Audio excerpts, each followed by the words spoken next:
स्वागत है आपका रियल न्यूज में। मैं हूं आपके साथ रवीक्षा शर्मा। चलिए आगे बढ़ते हैं आज की ताजा खबर की ओर। मोदी सरकार की महत्वाकांक्षी अमृत भारत स्टेशन योजना के तहत देश भर के 508 रेलवे स्टेशनों को विश्व स्तरीय बनाने का सपना दिखाया गया है। इस योजना में उत्तराखंड के 3 रेलवे स्टेशनों को शामिल किया गया है, जिनमें लालकुआं रेलवे स्टेशन भी प्रमुख है।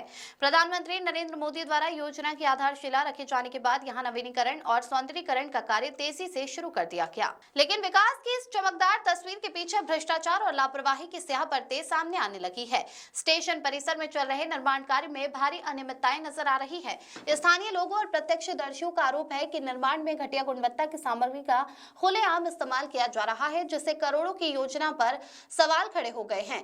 सबसे गंभीर आरोप यह है कि निर्माण स्थल पर बाल मजदूरी कराई जा रही है, जो न केवल श्रम कानूनों का उल्लंघन है बल्कि सरकारी योजनाओं की साख पर भी बट्टा लगा रहा है।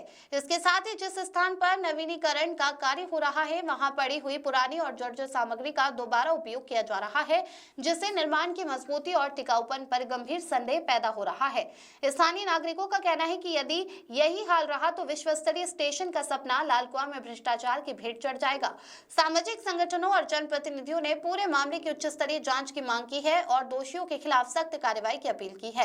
लोगों का साफ कहना है कि सरकार एक और विकास और पारदर्शिता की बात करती है, वहीं दूसरी ओर जमीनी स्तर पर तस्वीर बिल्कुल उलट दिखाई दे रही है। अब सवाल यह है कि क्या रेलवे प्रशासन और संबंधित एजेंसियां इन गंभीर आरोपों को गंभीरता से लेंगी या फिर अमृत भारत स्टेशन योजना लालकुआं में केवल फाइलों और पोस्टरों तक ही सिमट कर रह जाएगी।